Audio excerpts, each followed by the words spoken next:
Banyak yang tanya dari big bank yang kita punya, mana yang paling menarik untuk investasi ya. Kita akan jawab by data sebagai berikut. Pertama kita bahas dari 7 indikator performance dari sebuah bank.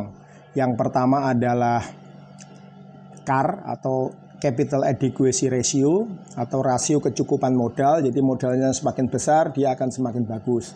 Kemudian CR atau cost ratio. Di sini adalah berarti gampangnya semakin rendah semakin bagus. Kemudian ada non-performing loan atau NPL. Di sini berarti adalah rasio kredit bermasalah. Jadi semakin besar NPL-nya semakin jelek. Kemudian yang keempat adalah NPL net-nya. Jadi ada tadi NPL gross, itu ada, kemudian ada NPL net. Bedanya adalah kalau NPL gross itu semua kategori kredit yang ada 5 dari mulai call 1 sampai dengan call 5 itu dihitung ya. Kalau NPL net itu hanya call 5 saja yang dihitung ya. Kemudian yang kelima adalah NIM, Net Interest Margin. Net Interest Margin itu ya laba bersihnya ya. Marginnya berapa. Jadi semakin gede margin semakin bagus. Yang keenam adalah CASA. CASA itu adalah cost of fund. CASA itu adalah jumlah tabungan ditambah jumlah giro dibagi dana pihak ketiga. CASA itu berarti semakin rendah semakin bagus. Nah, kemudian yang terakhir adalah LDR atau loan to deposit ratio. Namanya loan to deposit ratio itu sebenarnya kayak rasio penjualan. Semakin banyak LDR-nya, semakin tinggi nilai LDR-nya, maka sebuah bank akan semakin bagus karena dia berhasil menyalurkan lebih banyak kredit dari dana pihak ketiga yang berhasil dikumpulin. Sekarang kita bahas dari sisi CAR. Di sini bisa kamu lihat kalau dari sisi CAR atau Capital Adequacy Ratio, dari rasio kecukupan modal itu paling bagus itu adalah BCA. Dan yang paling jelek itu adalah Mandiri. Kemudian dari sisi efisiensi operasional atau cost rasionya itu juga yang paling bagus itu BCA dan paling rendah, paling jelek itu adalah BNI. Kemudian berikutnya adalah dari sisi NPL-nya, NPL gross maupun NPL net. Kalau dari NPL gross itu yang paling jelek tentunya masih sama ya ternyata ya. Kemudian kalau dari net itu yang paling bagus itu Mandiri karena dia NPL itu biasanya terkait dengan segmennya. Karena Mandiri itu segmennya corporate, maka non-performing loan-nya atau gagal bayarnya itu cenderung kecil. Yang paling jelek adalah BRI karena apa? Di segmen mikro itu dia biasanya banyak default pinjamannya. Kemudian dari net interest margin atau NIM itu yang paling bagus BRI karena apa? BRI itu di segmen mikro itu marginnya paling tebal dibandingkan consumer dan corporate. Nah, yang paling jelek tentunya BNI karena BNI itu kreditnya kebanyakan korporasi ya, sehingga biayanya tinggi. Kemudian marginnya rendah. Kemudian dari kasanya atau kemampuan menghimpun dana murahnya. Itu yang paling bagus adalah BRI ternyata ya, bukan BCA ya. Dan yang paling jelek tentunya adalah BNI. Dari sisi CASA atau kemampuan menghimpun dana murah dari giro dan dari tabungan, tentunya yang paling bagus adalah BCA. Ya karena ya sudah lama dia memupuk itu dengan GBR BCA dan lain-lain. Paling jelek itu adalah BRI. Karena apa? Ya karena dia segmennya mikro, segmennya orang-orang yang lemah kan gitu ya, yang minta biasanya malah bunganya minta yang tinggi. Kemudian yang terakhir dari loan to deposit ratio. Deposit rasio artinya penjualannya lebih bagus yang mana? Dari sisi penjualan tentunya paling bagus adalah BNI, kemudian Mandiri, kemudian baru diikuti BRI dan BCA. Tapi loan deposit ratio yang terlalu besar sebenarnya juga nggak terlalu bagus, artinya dananya kan sudah habis. Nah di sini dananya BCA itu masih banyak, jadi kemungkinan bisa ekspansi di dalam omset di dalam omset kreditnya dia masih lumayan besar.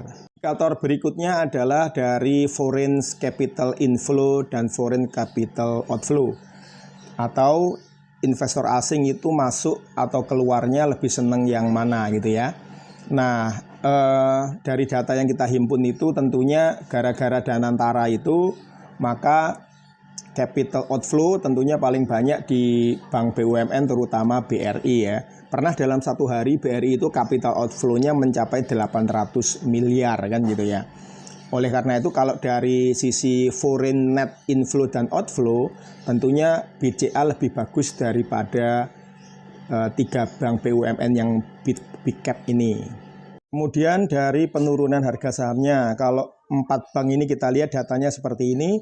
Jadi bisa dilihat paling banyak penurunannya itu adalah justru BMRI ya.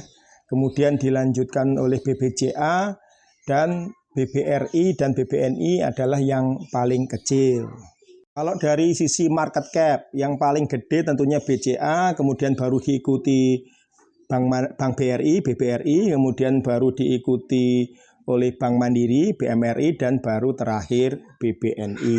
Sedangkan kalau dari lihat PBV-nya itu menentukan apakah harga sahamnya terdiskon dibandingkan dengan harga realnya atau book value-nya, maka yang paling murah hari ini ya, kita syuting ini tanggal 16 Maret, yang paling murah itu adalah BBNI karena kurang dari 1. Kemudian yang kedua paling mahal itu adalah BMRI ya, lebih dari 1 ya. Kemudian baru BBRI juga lebih dari 1. Yang paling mahal tentunya BBCA. Dari indikator dari lembaga yang lain, misalkan Forbes, itu paling bagus menurut Forbes, majalah terdepan di dunia tentang ekonomi dan keuangan, nomor 1 adalah tentunya BBCA, bisa Anda lihat. Dan yang paling rendah adalah BBRI, karena memang tadi investor asing itu lebih senang yang bukan konsumer, bukan bank yang untuk UMKM. Mereka lebih senang yang corporate, retail, consumer. Dari dividen, kalau Anda dividen hunter, itu yang paling tinggi ngasih dividennya itu adalah BBRI ya, karena dia di angka lebih dari 300. Kemudian paling rendah itu BCA, karena baru diumumin dia ada di 250 sampai 300 ya. Jadi yang paling bagus kalau mau dividen hunter itu adalah BBRI. Jadi kesimpulannya apa? Kesimpulannya kalau Anda jangka panjang, keempat-empatnya bagus, tergantung Anda pengennya yang mana. Anda pengen lebih aman, maka kalau lebih aman, stabil, capital gain-nya banyak, tapi dividennya kecil, tentunya adalah BBCA. Tapi kalau Anda pengen capital gain-nya itu paling tinggi ya, karena penurunan harganya paling rendah, kemudian juga harganya sahamnya sekarang paling murah adalah BBNI. Tapi kalau Anda pengen bank yang secara umum ya, rasio-rasionya tadi itu paling bagus ya, secara umum paling banyak hijaunya adalah BBRI. Itu pendapat pribadi saya. Do your own research. Menurut kamu bagaimana? Komen di bawah. Kesimpulannya teman-teman, itu tergantung dari selera investasi Anda, kemudian time frame investasi Anda, mau setahun, 2 tahun, 3 tahun, 4 tahun, 5 tahun, atau 10 tahun lebih gitu ya. Kalau time frame-nya panjang dan Anda mencari keamanan, maka Bank BCA menjadi pilihan yang terbaik menurut saya, sekali lagi. Tapi kalau Anda ingin mencari capital gain ya, kenaikannya di mana harganya sekarang harga sahamnya terdiskon lebih banyak dan valuasinya paling rendah, itu Anda boleh ambil BBNI. Tapi kalau Anda di tengah-tengah, Anda pengen yang paling aman, tapi dividen hunter-nya lumayan, terus capital gain-nya lumayan, Anda boleh pilih bank BRI atau BBRI.